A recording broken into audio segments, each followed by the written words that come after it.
Welcome back to the Mom and Kid Show. My name is Araceli. I am the mom. My name is Daniel. I'm the kid. And today we are doing our Bible study number 4. Yay. And we are doing it from our chimney room while people in this house are sleeping. So we're going to try to be quiet while we go through chapters 22. 23, 24, 25, 26, and 20. No, not 27. Just 26. Finishing at 26. Yes. And the reason we're recording these episodes is they are to serve as an invitation for you as a family to start reading the Bible and start discussing it and sharing in the comments what you take out of these chapters as well. Yes. Not just what we interpret him to be. Yes, and I think we should do it kind of like to where they also read the Bible each week. Yes, what we're trying to do weekly or reading or daily readings, and sometimes it is a little bit challenging, but we're getting there. Okay, so let's do Oh, and today we have popcorn as our little snack. Yes, we do, and water. Okay, so in chapter 22, we have Abraham. So up until now, Abraham, not up until now, but the previous chapter, we see that Abraham has the promised son, Isaac. And so... Is it the same Isaac that discovered gravity? No, that's Isaac Newton. Maybe it was the same one. Are you really asking that question? No. Okay. Chapter 22 starts off with Abraham's faith is tested. Mm-hmm. So we have him, so I guess he's just being there, and then God is calling him Abraham. And he says, "Here I am." And I think saying "here I am" is so just like you are. I feel like he's trying to give, like, Abraham just, like, relax. Chillax, homie. I don't know. I mean, the words "here I am," when you, like, God is speaking to him, is like, it's like saying, "Here I am." Hiding. Yeah, and it's saying, you know, I'm ready for whatever you have. Whatever you need me to do. And then God's like, you're going to, what were the exact words? Let me see. Take now your son, your only son Isaac, whom you love, and go to the land of Moriah, and offer him there as a burnt offering on one of the mountains of which I shall tell you. Can you believe that? I mean, can you even imagine that? Does he mean like by burnt offering, like burn him? Like kill him, yes. Like he was going to offer his son. So Abraham has waited years and years for this promised son, which he now has. And God's like, now I want you to take him and sacrifice him. That's crazy. And Abraham is about to do that. So I thought it was interesting that it says, then on the third day, Abraham lifted his eyes and saw. But it's the number... Where does it say that? On verse number 4. Verse number 4. Mm-hmm. The number 3, and so I had to go into the number 3 because we see it across the whole Bible. And what I came across was that the number 3 marks or signals that the process has reached sufficient confirmation. So it's like saying, like, this is enough. Number 3, it's complete. Do you think it might have also been like he completed the test of his faith? Yeah, so it has... say at the beginning, God tested Abraham. Mm-hmm. True, that's good. I hadn't caught that. So on the third day, And it's whenever like he's going up the mountain, he's like going up and all of these things, but it's until the third day that he looks up and he sees and like stuff starts happening on the third day. When you say something 3 times, and this is from the research that I did, it's enough to shift something from a fleeting thought into a working memory plus emotional silence. So it has to do a lot with what happens inside of us. It signals when you say something 3 times, it signals your it signals it sends signals to your brain saying this is not accidental. This is not an accident that I Like, said it. It's not something that I just came across. like This is sometimes it still kind of could be accidental. yeah, but saying it, it's like it's intentional. It increases attention, belief, and intentional coherence, meaning that everything's aligned. That's why sometimes most things like stick, like around the third try, and then you get it better. Mm-hmm. Third time's the charm. Mm-hmm. So the brain likes patterns. So repeating something in a steady tone. So it's important how you say it. You're just not gonna say it and say it in like really fast. What would be a good thing? Like, I will not talk back to my no, mom. that's well, yeah, but no. Um, Like broccoli's. I'm brave. like I'm brave. Let's use that one. I like that one. So I'm brave. I'm brave. I'm brave. You don't. Your body doesn't even It's recognize like it. dismissive. And so if you say I am brave, and then you're like, I am Or you could brave. take it a step further and be like, Daniel is brave. Mm-hmm. Talking about yourself in third My mom person. has us always say like, Daniel, like she's like, what do we say in the mornings as soon as we wake up? She's like, and I'm like, Daniel, I bless you. Yeah. Yes, because we bless And ourselves. then she makes us bless the day. Mm-hmm. It also signals like a steady tone signals safety and control. So if you want something like, I don't know if you guys have heard of like manifestation Mm-hmm. and all that stuff.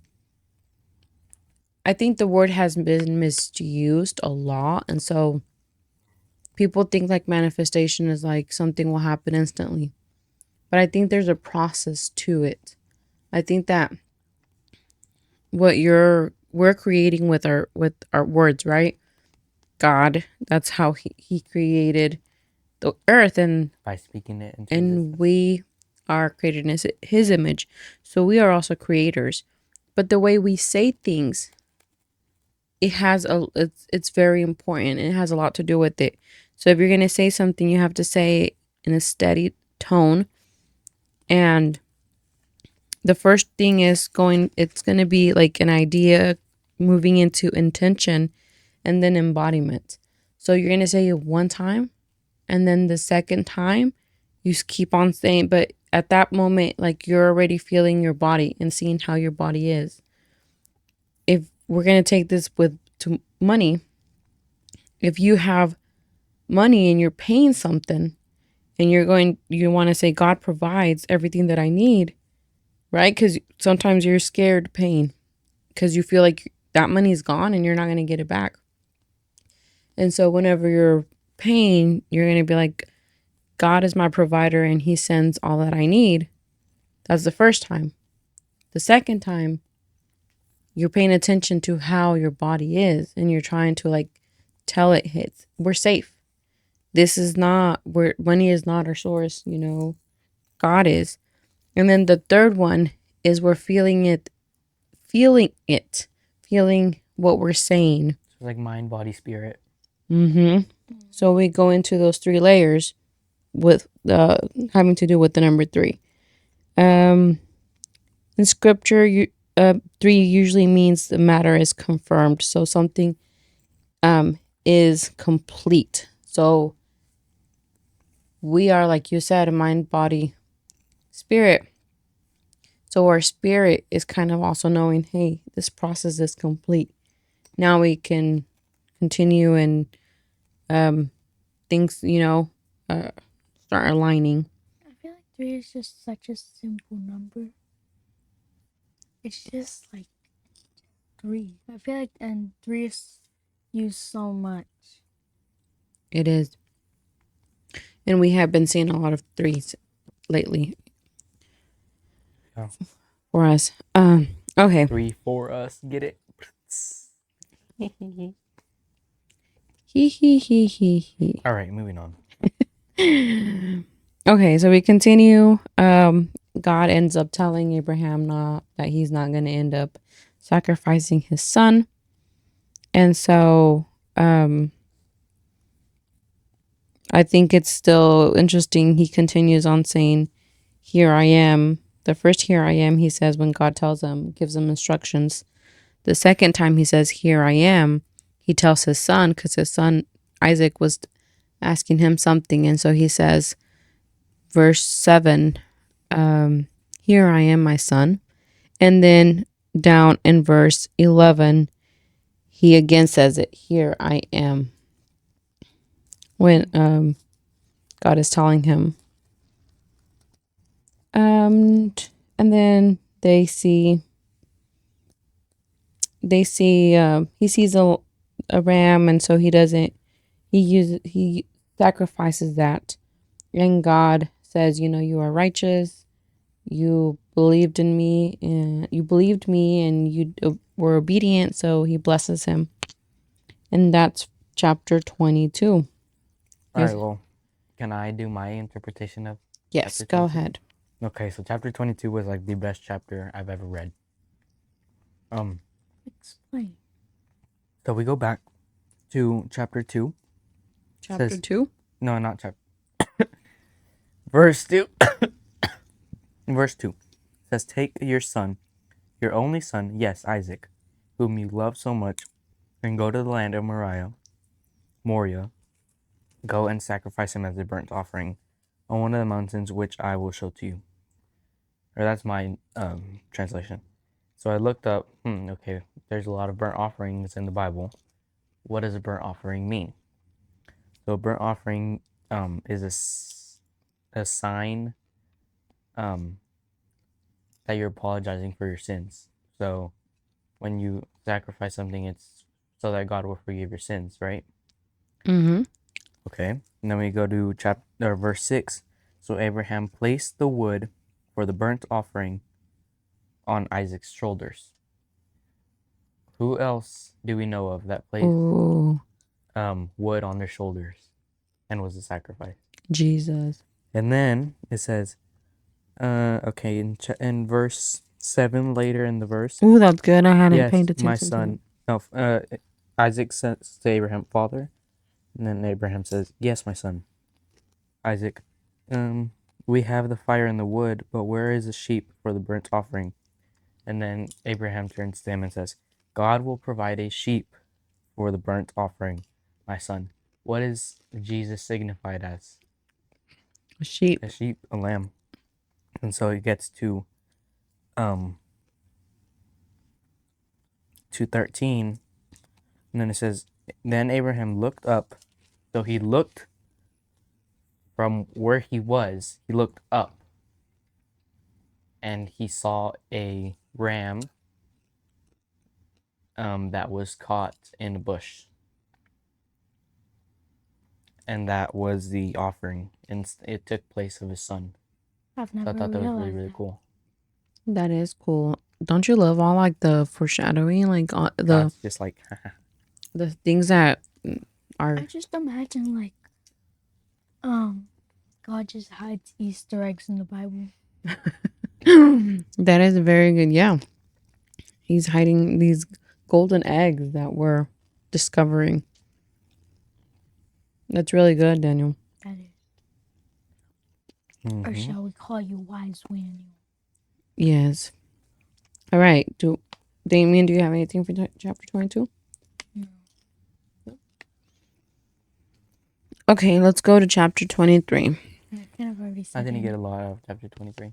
I kind of just said like my only thing. I didn't get much.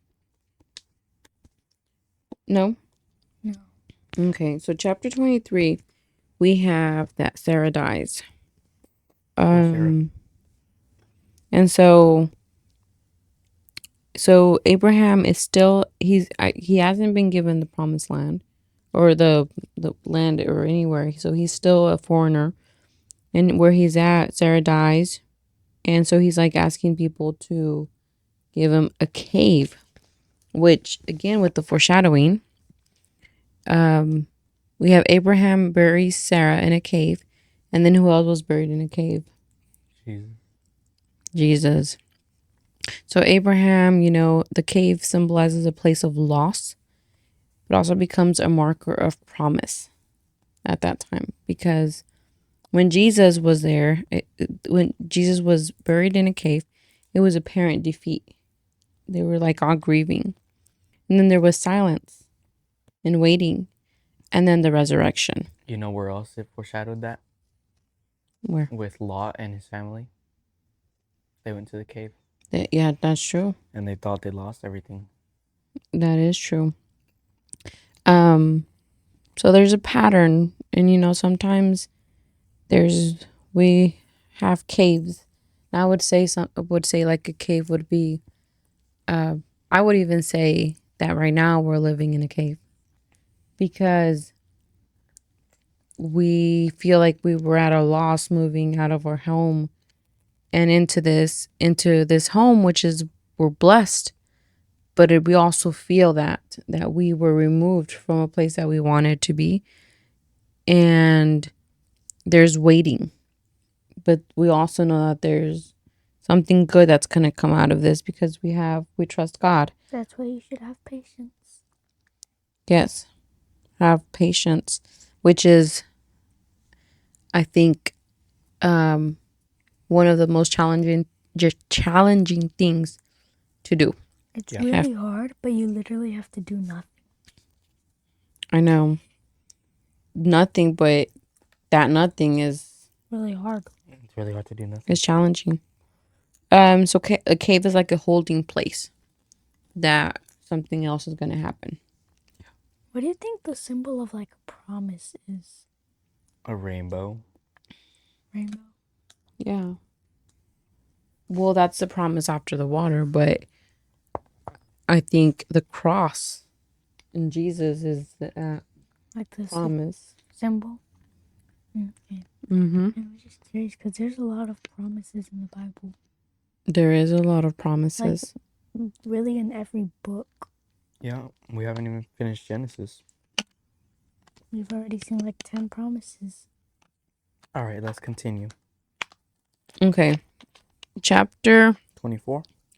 24.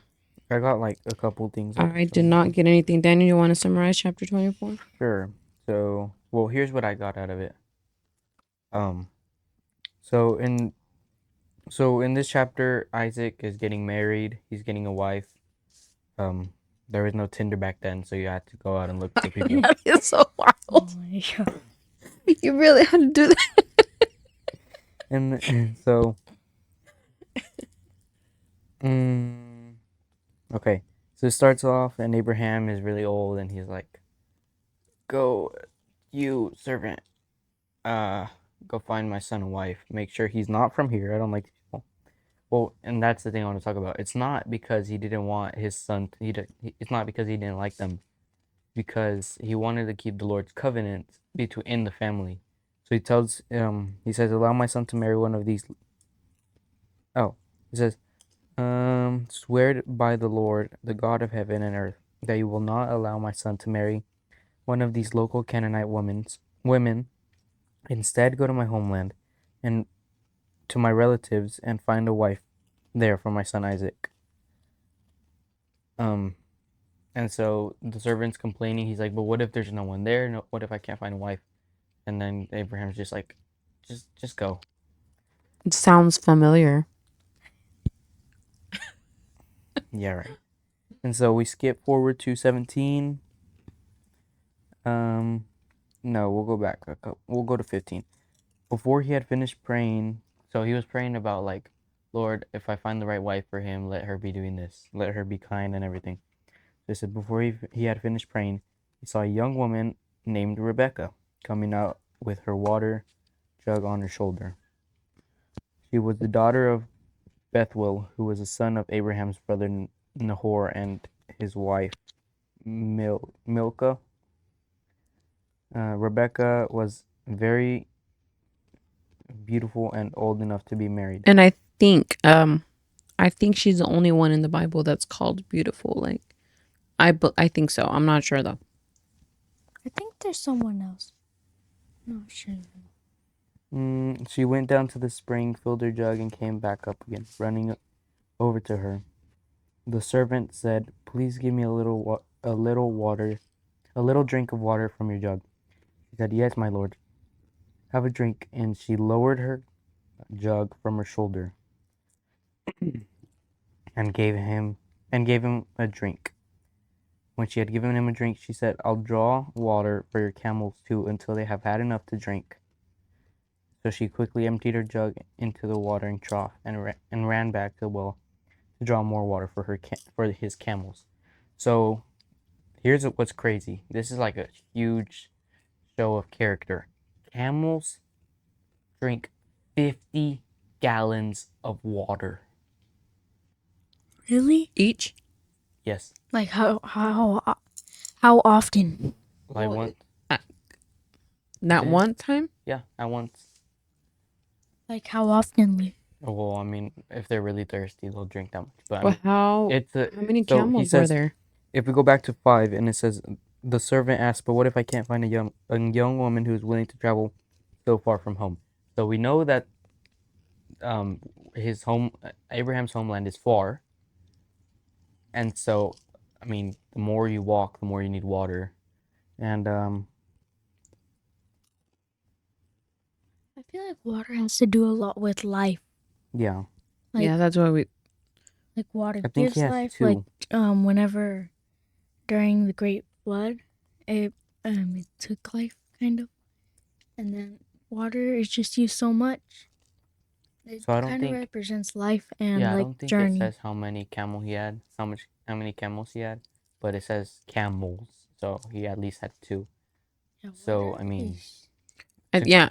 Well, Damien, yes, water represents a lot, and um, it gives life. It gives life, and it also it not just drinking. I think it's represented in other ways too, like the parting of the water. Jesus walks on water.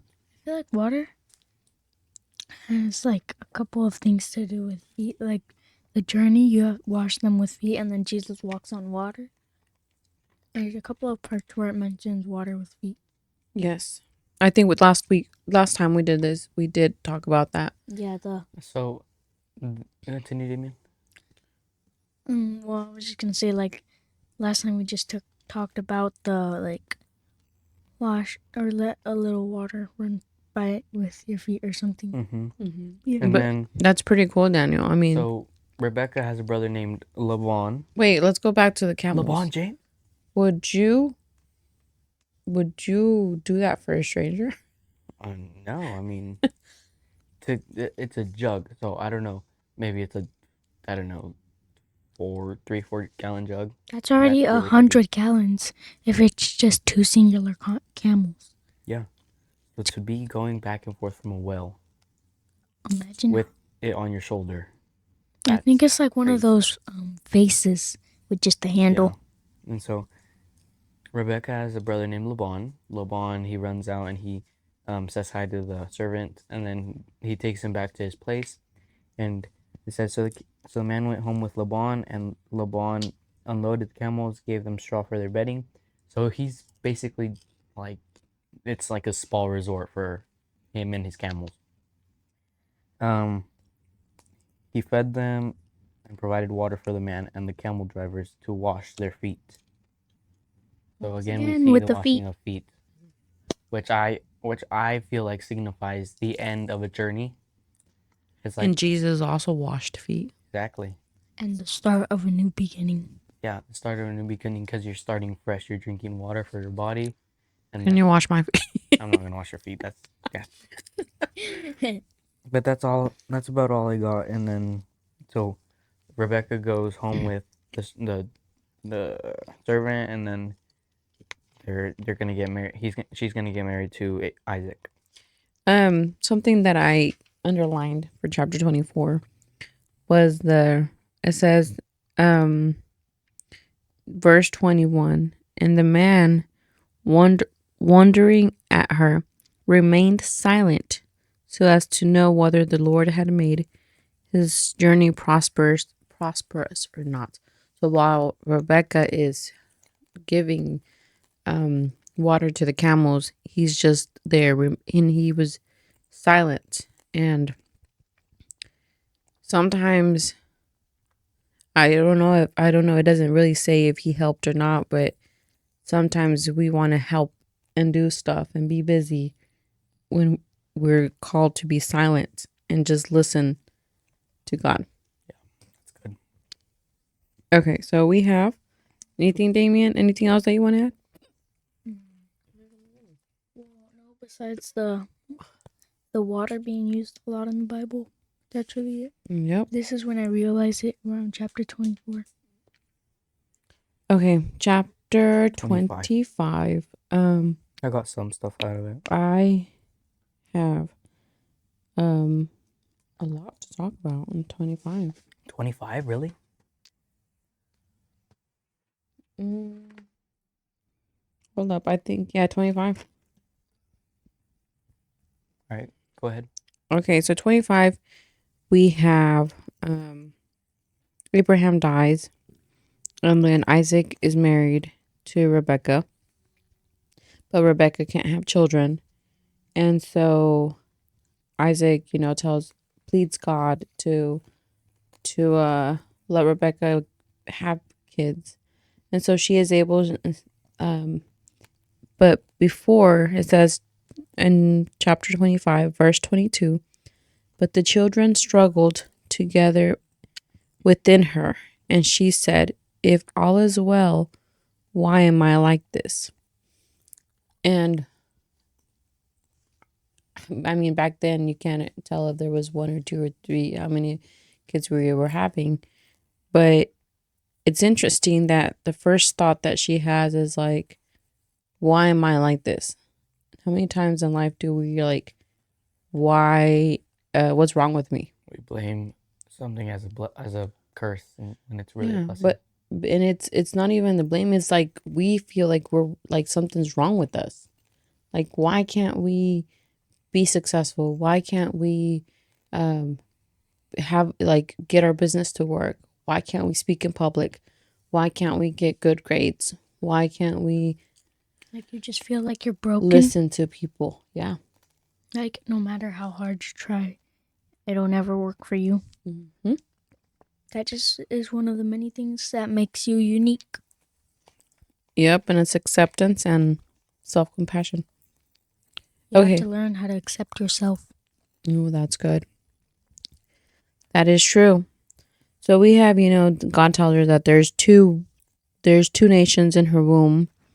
Two people shall be separated from your body. One people shall be stronger than the other, and the older shall serve the younger. So she ends up having Get any ideas, Damien? she ends up having her kids, and whenever the first one came out, red, he was like a hairy garment all over, so they called him Esau. And afterward his brother came out, and his hand took hold of Esau's heel. So his name was called Jacob. So I think that's a really big piece of information. Jacob is holding on to Esau's heel, like showing that, yeah, I'm the younger one. I'm holding on by very little. And in movies, we'll see like someone is holding on to another person's ankle, and it's just like they're trying to survive.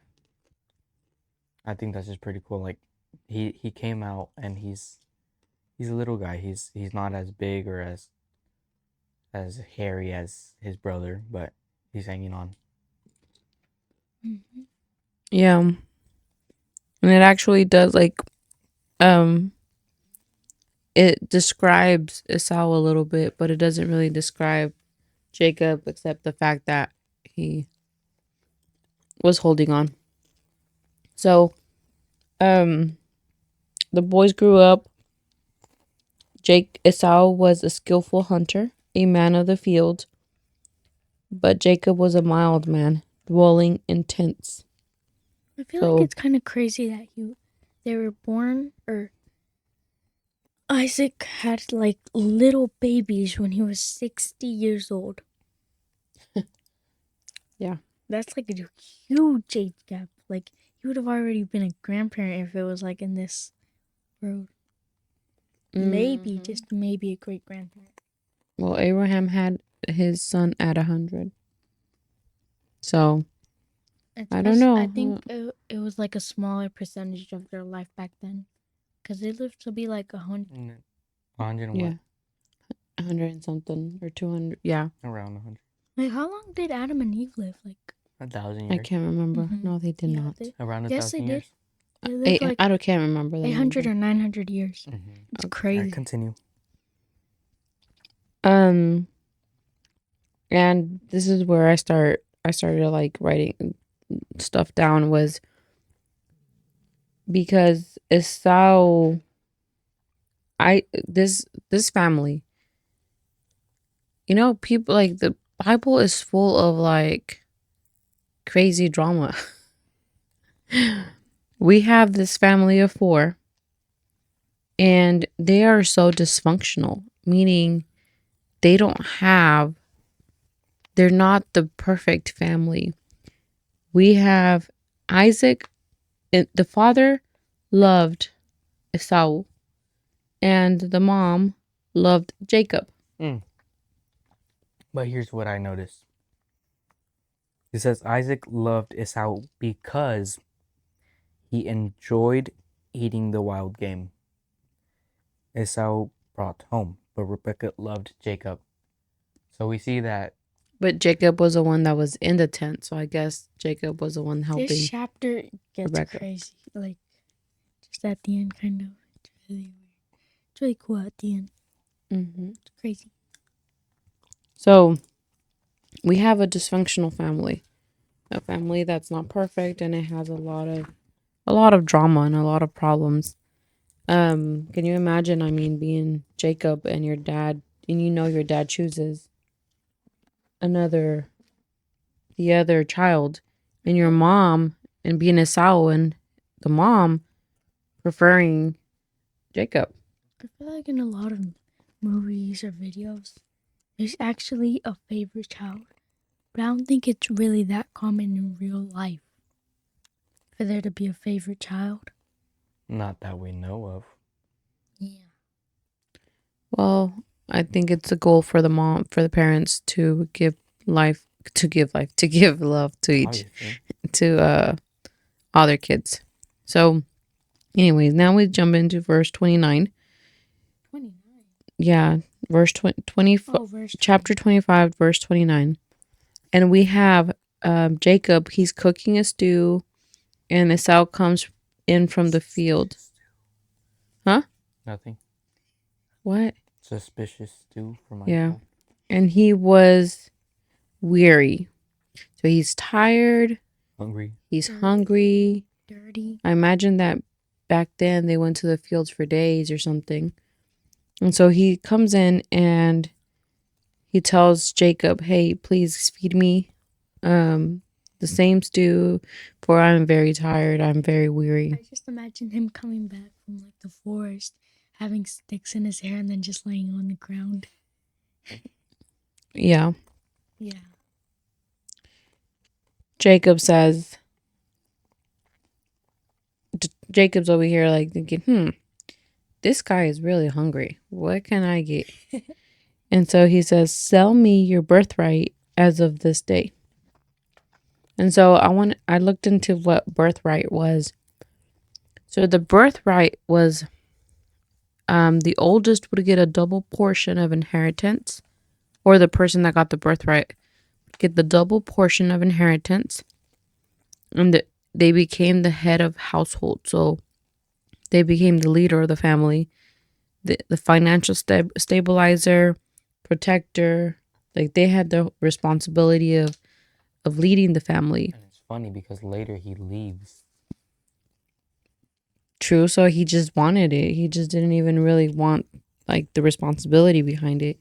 How many times does a leader want the being to be popular, to be known, to be respected? Until how many times do you want the other person's life, and then you realize that their life is not all perfect? Mm-hmm. I feel like it's an illusion.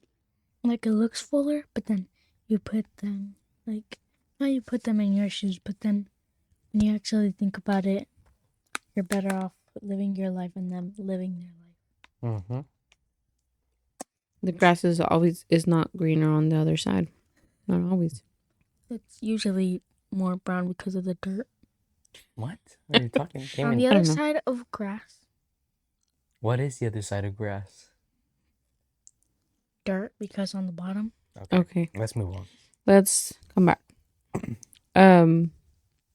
So he's asking for that, and here comes this fowl that says, look, I am about to die, so what is this birthright to me? So I mean, this is a dramatic scene. Okay, I'm about to die. I mean, if you're about to die, you're not arguing because of, you're just like laying there like, I'm about to die. But this, Why do you sound like a vampire? You're Die. okay, so he gives up the birthright for food. He is not, if we Thinking. talk about the nervous system here, he is not regulated. He Oh is my god. really dysregulated. He's overwhelmed by immediate hunger.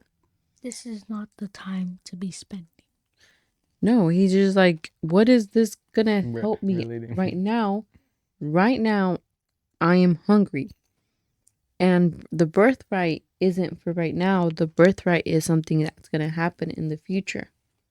So he's something, it's a long term inheritance. The stew, the food, is some immediate relief. It's present survival. It's short term comfort. And it's not about the food, it's about like appetite. His hunger, his need for food overpowered future inheritance. This is why you need to learn how to be patient. But I don't know if it's patience. I think it's being I think he just wasn't thinking it through all the way. but that's what happens Because whenever. his brain was overrun with hunger. And he's like, I need food, food, food. But yeah, but how many times do we do that? Honestly, I would have done the same if I was that hungry. How many times do we give up something that's in the future? I'll just like our health, Some people. our exercise for immediate comfort. Or also, another thing is like, a lot of people, they just don't, like, whenever they have a stock, they just take the money out because they want to spend the money now instead of having more money later. Yes, that is so right. So he's saying, what good is it to me right now? I mean, I can't use the inheritance. That ain't gonna take my hunger away. Just give me the food. So he ends up giving Esau the birthright. And then Jacob gave Esau bread and stew of lentils. Then he ate and drank, arose, and went his way. And so let me see what else I have for 25.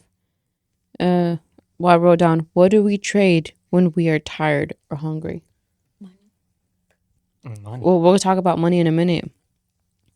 But what do we trade? Like we trade our health, we trade or anything that's in the future. Sometimes it's friendships or relationships because right now we need, let's say you have a friend and you really want to talk to them or talk to someone and they can't see you in that time. And you're like, then they're not friends. I needed someone right now. And so Um, when the body is highly activated, like hunger, stress, tired, you can't think. I guess also like I don't know what it would be called, but whenever you're like, I guess adrenaline.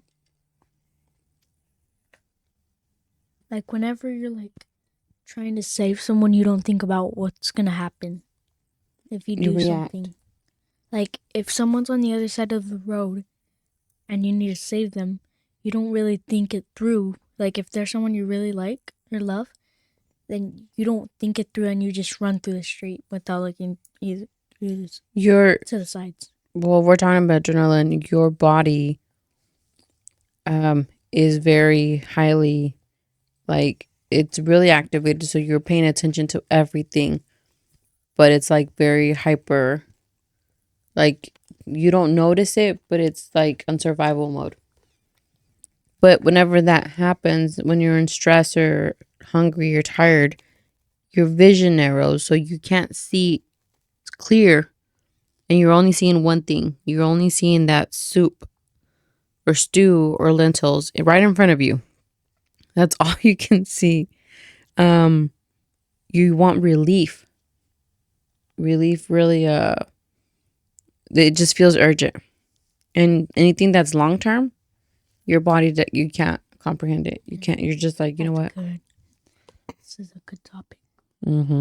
So we talk about money. We'll talk about money and the birth, right, and the wealth structure. Stew would be the immediate cash flow relief. You know, the birthright represents long term ownership, Kind of like stocks. generational authority. I wouldn't just say stock. I'd say like, in savings or investments. And the stew is immediate consumption. So I get $100. I'm not gonna think in long term, like I'm gonna put $50 into my savings or investment, and then I'll get that money back in 10, 15 years. I'm thinking, what can I buy with the $100 right now? That's going to help me. And, oh, I saw those AirPods that I wanted. I'm going to go get them. Or I'm going to go get those jeans that I wanted in a week, because it's a relief. And It's even not if that you we need just- them, but it's a relief. We feel good. And so that's the hunger that the Bible talks about. Even if you can just wait 1 month to get them, that money can be made back. Just 1 month. Yeah. And you can start.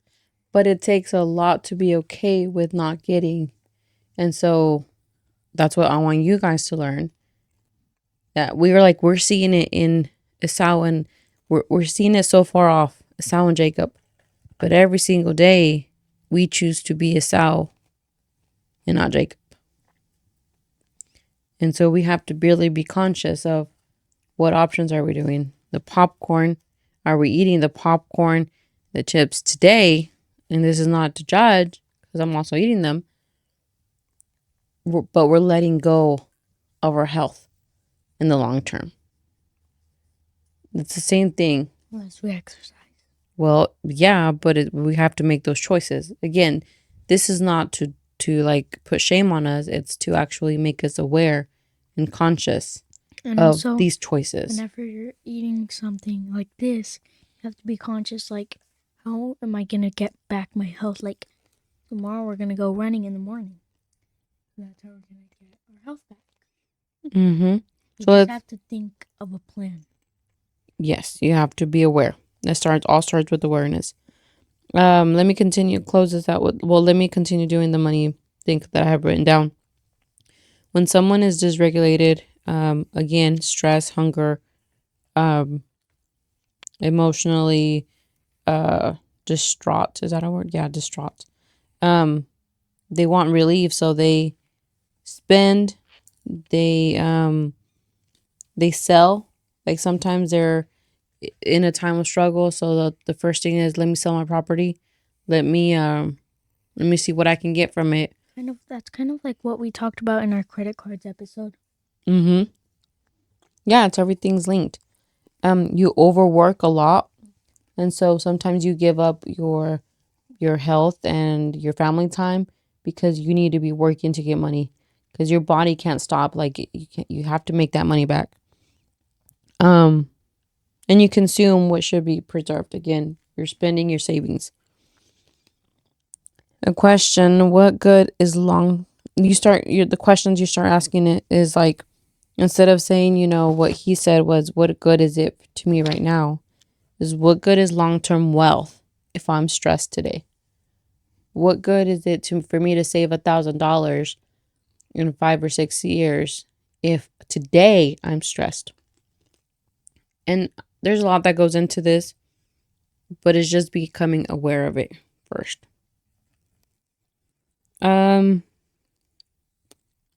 And something interesting that I did write. Everything was interesting, but the birthright was surrendered. It wasn't stolen.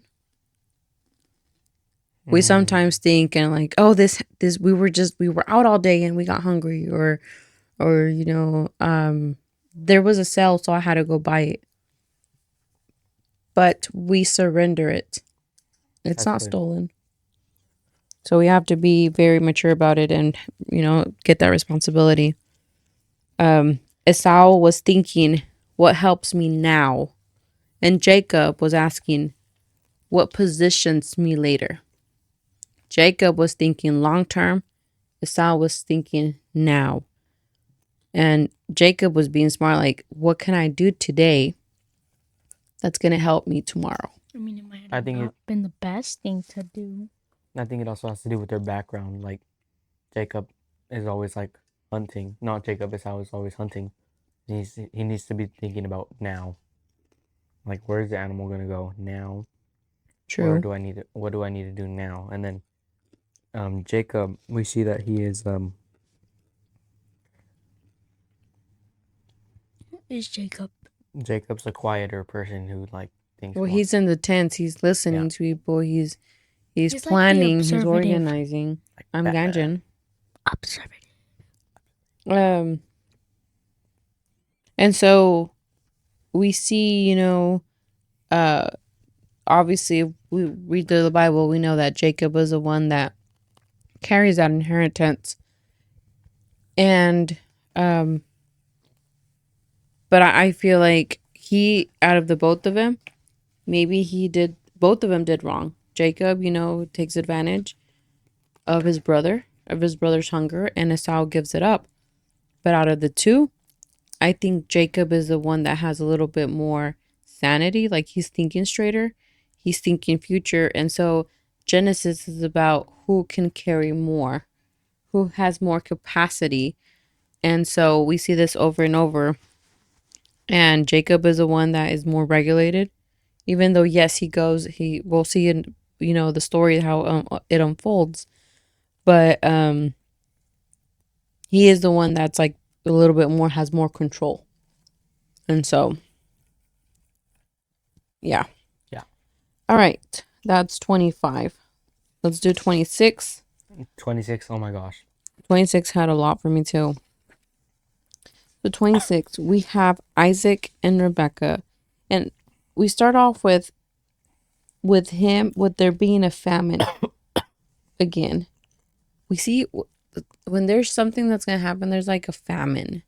And when it's, you know what a famine is, Damon? They have no food. No food? Yeah, they have no food. It's a drought season. And so he's about to go to Egypt, but God tells him the same story that with Abraham. And so, but God tells him, don't go. And he stays somewhere else, but he lies as well about his wife. I know. So we see these things happen again. And for the same reason. And so there will be fears that are inherited through genetics. And so that's why generational curses. So we have to break those off, and we have to understand. I don't know if I've told you guys this before, but there's a story that I've heard that said it's a lady that's doing pasta. And so she gets the pasta. She's going to do lasagna. And she cuts one end and then the other end of the pasta. Then she makes it. And so one time, like, her husband's watching her and he's like, why do you cut the ends of the pasta? And she's like, I don't know. I saw my mom used to do it. And so they go to the mom's house and they're like, oh, we were just wondering, why do you cut the ends of the pasta? She's like, I don't know. I just saw my mom do it. And so they go to the grandma and then they were like, well, we're just wondering why they say that they cut the ends of the pasta because they've seen the mother and then the grandma. And she's like, well, I don't know why they do it, but I did it because my oven was too small. But it's because the reason I'm telling you this is because we have to question where our beliefs come from. And we're seeing this that it's a generational thing. So if you guys are like out of nowhere, be like, why do I do this? Or why do I think this? Why do I believe this? Babies are born with almost no fears at all. They learn them from their parents because they get scared. Yes, but sometimes it's already in you. Like, you don't even know where it came from. And that's whenever you have to question and be like, hey, that's not what God said. That's not who I am. And so, okay, we see that. And then, let me see. I wrote down when, with him lying, it says, when threatened by foreign power, a power that's outside of us, we protect ourselves through deception. We lie to ourselves. We lie to others. So when there's something else threatening us, our ego or whatever it is, the first thing we do is lie. I'm okay. I don't Mm-hmm. need Mm. So let me see. one. All right. So we have Abimelech and Isaac, and Abimelech finds out Isaac is Rebecca is Isaac's wife. He's like, why did you do this to us again? And then they're able to resolve it. Then so remember, it's a famine. Isaac wanted to go to Egypt, but God's like, no, stay here. And then we see in verse 12, then Isaac sowed in the land and reaped in the same year 100-fold, and the Lord blessed him. So we have a famine where there's drought. There's not really a lot of food and stuff. And Isaac is being blessed. How many times has God told us to stay in a place and we don't? But what if we stayed in that place? When we're seeing, and sometimes we just don't see the opportunities, the blessings, because we're seeing out exterior things. But if we stayed there, then we would see, like, maybe that's where we need to be at. We have Isaac. So Abimelech kind of gets like jealous because he's doing so well. And so he told him to leave. He told him to leave. And then He says, go somewhere else, for you have become too powerful for us. But before that, we see that he has dug wells. And he's dug wells, and then the Philistines are covering them up with dirt. Okay? That's important because that's why I'm going to go off on that in a moment. We continue. What? You were reading that says go away? Yeah, that's it. Okay.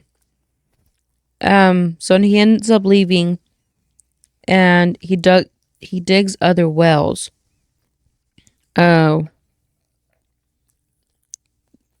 He dug other wells that they had dug when Abraham was alive. But the Philistines stopped them after the death of Abraham. And so Isaac's trying to still dig these up.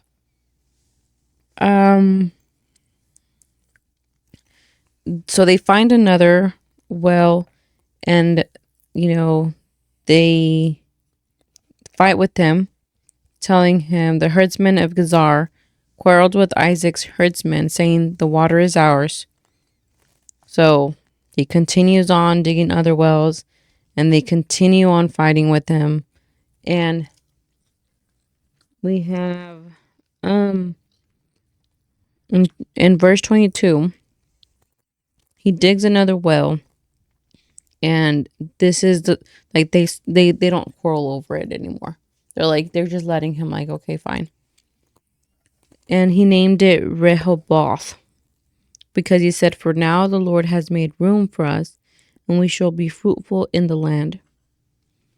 Fruitful. Mm-hmm. And then we have God appears to him and says, "I am the God of your father Abraham. Do not fear, for I am with you. I will bless you and multiply your descendants for my servant Abraham's sake." So he builds an altar, Altar.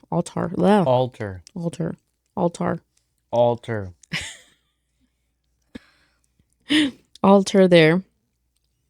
And I was doing so good. Now you're just making me. And he called on the name of the Lord, and he pitched his tent there. And there Isaac's servants dug a well.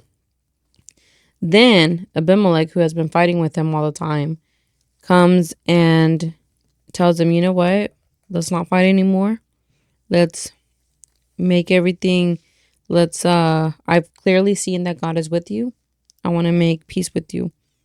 And so they drink together, they eat, and then Feast. they feast, and then in the morning they leave.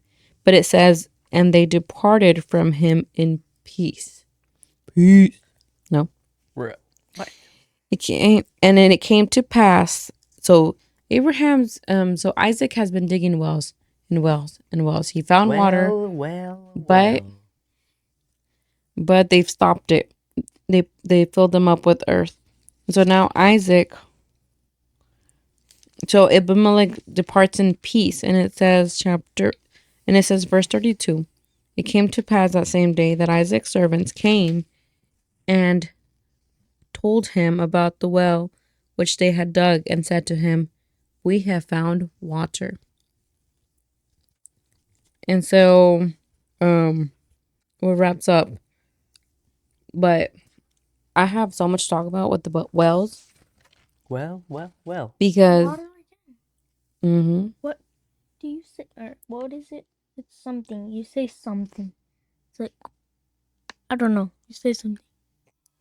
I don't know.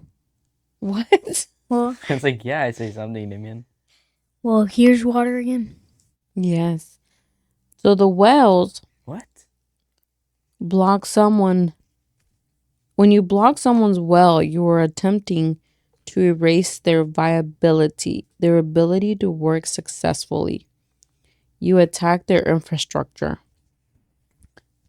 The earth symbolizes dust, the ground, mortality, like life source gets buried under survival pressure.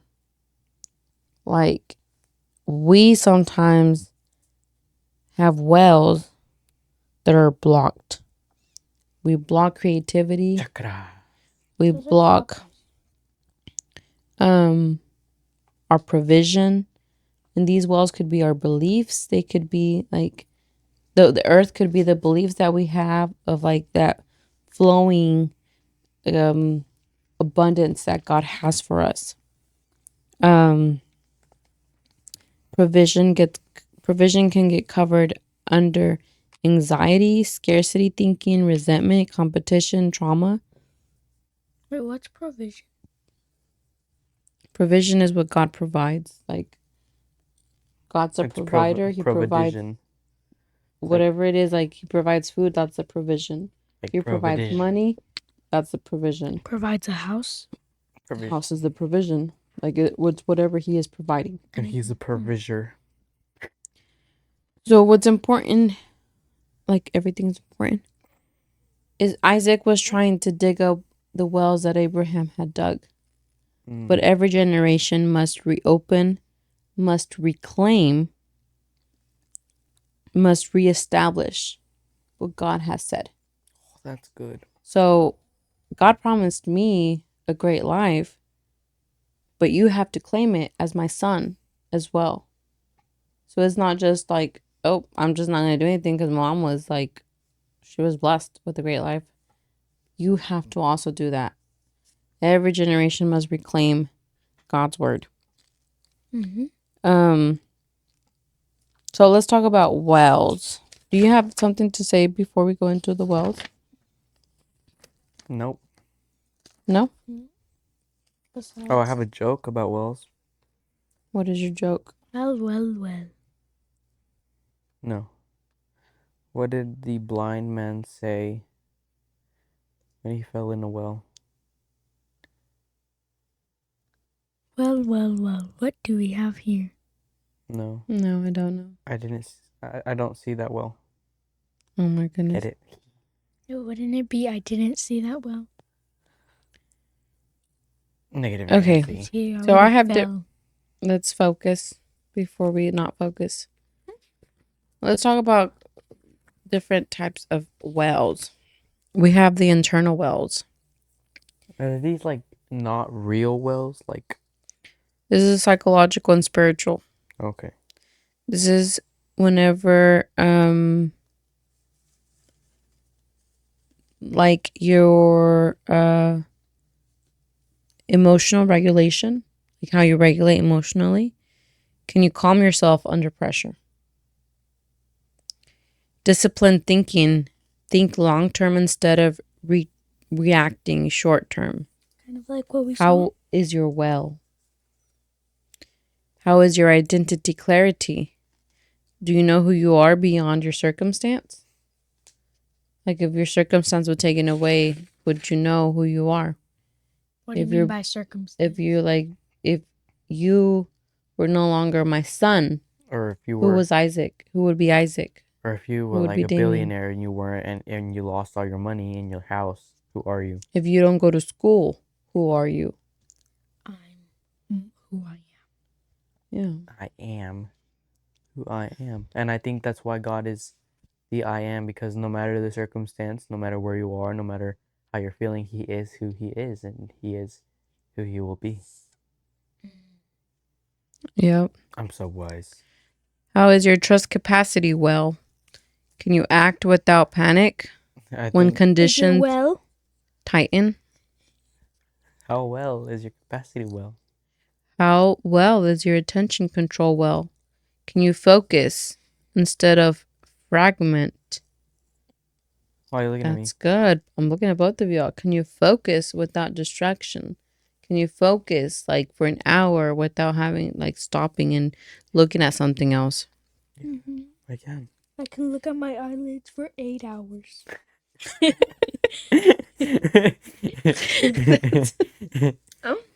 Oh, that's a good one. That's funny. That was good. That was I good. was gonna make a joke, but I just couldn't figure out how to word it. Okay. So whenever these wells are filled with earth, it would be the stress.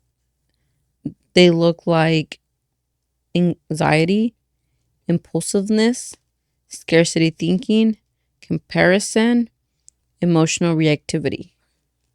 So keep that in mind whenever you're going through life and feeling those things that your well might be blocked. We have relational wells, which is a healthy which is like healthy relationships, mentorship, stable friendships, community belonging, and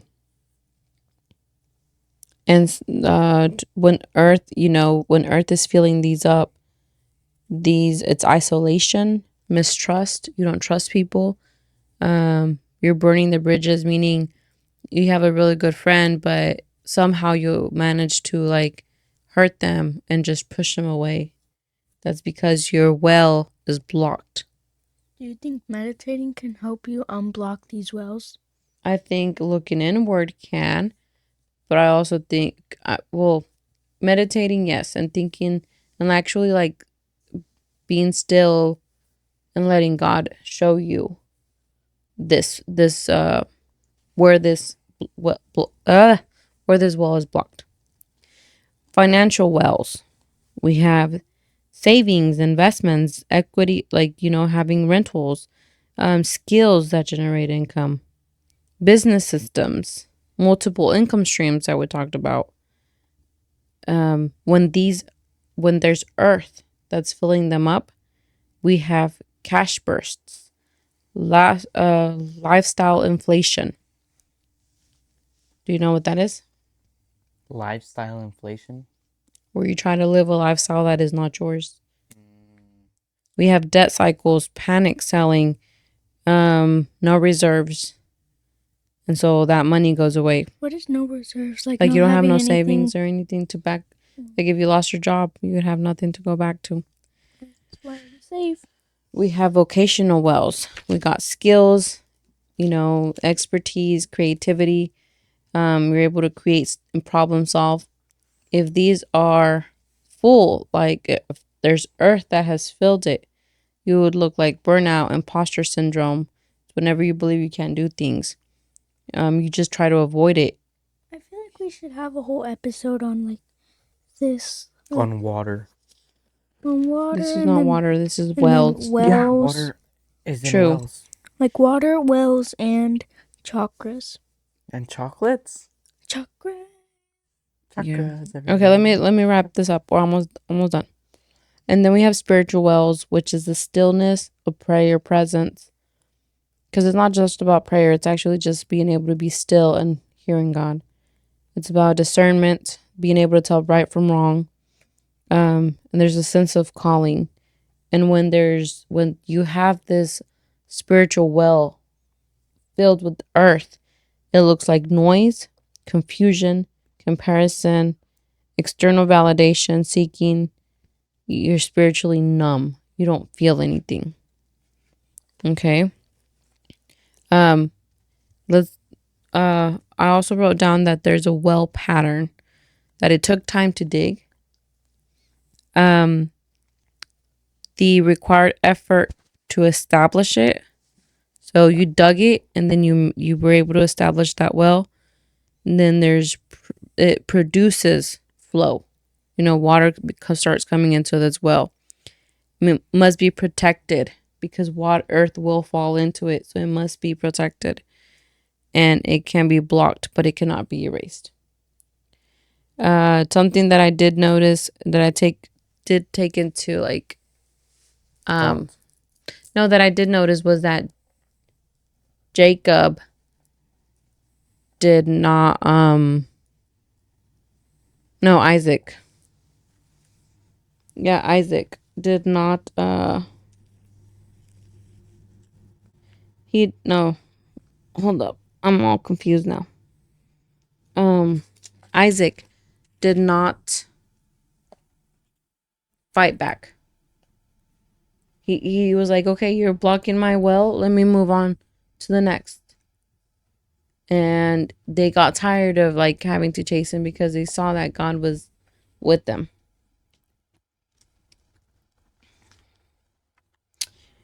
And then it wasn't until water did not flow until Abimelech left in peace. It was only until then that water started flowing. So provision expands when like there's no threat and whenever you're able to be in peace with things around you. Peace became a public confirmation that Lord was with him. Okay, let's talk about money and wealth, money patterns. Well, we talked about it. But I wrote down here, water is cash flow, opportunity, conflict. Whenever we're seeing it, if there's conflict with you, you're reactive, your decision making, you can't see clearly, there's ego battles. It's not until you fix all of that or you work through all of that that you can start seeing and have peace where abundance starts flowing in. And that's about it, what I have. That was a lot. I don't know how you get so much from one chapter. Yeah. I did get a lot. I understand why You're like, I've been stuck on this chapter for like 3 days. Yes. I just think that there's so much in the Bible, Obviously, but it's like stuff that we can relate to life. we need a Bible. And I've Part never seen 2. it this way. We need a second Bible. Imagine they just come out with the Bible number 2. I think that's That- what the new versions are called. I just imagine that in 100 years, people are gonna be studying us. I know. Yeah. We're going to be Like history. we study the Rockefellers. We study. But people, they're gonna The be people studying from like back our then. generation. I mean, They're gonna be like, World War II wasn't even 100 years ago. people are gonna be like, oh my gosh, they didn't even have floating cars yet. Yep. They didn't have like phones Holograms. phones that just are in your brain. They had brains. Oh my god. They had Yeah, to it'd be- manually scroll. Oh my god. Okay, guys, let's wrap this up. All right. Well, What's your biggest takeaway from the Bible study? like that. Not that I wrote down, or even including my stuff. Everything. What was your biggest takeaway? Oh, what Daniel said about the Jesus thing, like it relating like what was it? The logs on his shoulders. I think the well part for me.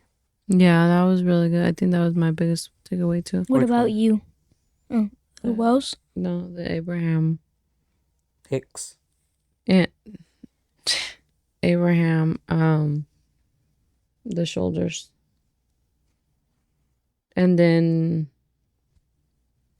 Damon's joke about Yeah, that was funny. there. the 8 hours, Of watching your eyelids. his focus time. All right, well, that's a wrap up for That is a wrap our up. Bible study, Number 4. chapters 22 to 26. No, it's 22, 23, 24, 25, and 26. We should be doing next time 27 to like around 33. I have no idea how far we'll get 'Cause- it to. Because we have a lot of things, but we'll try our best to get as far as we can. Yep. Until then, this has been the Mom and Kid Show. And we will see you At the table.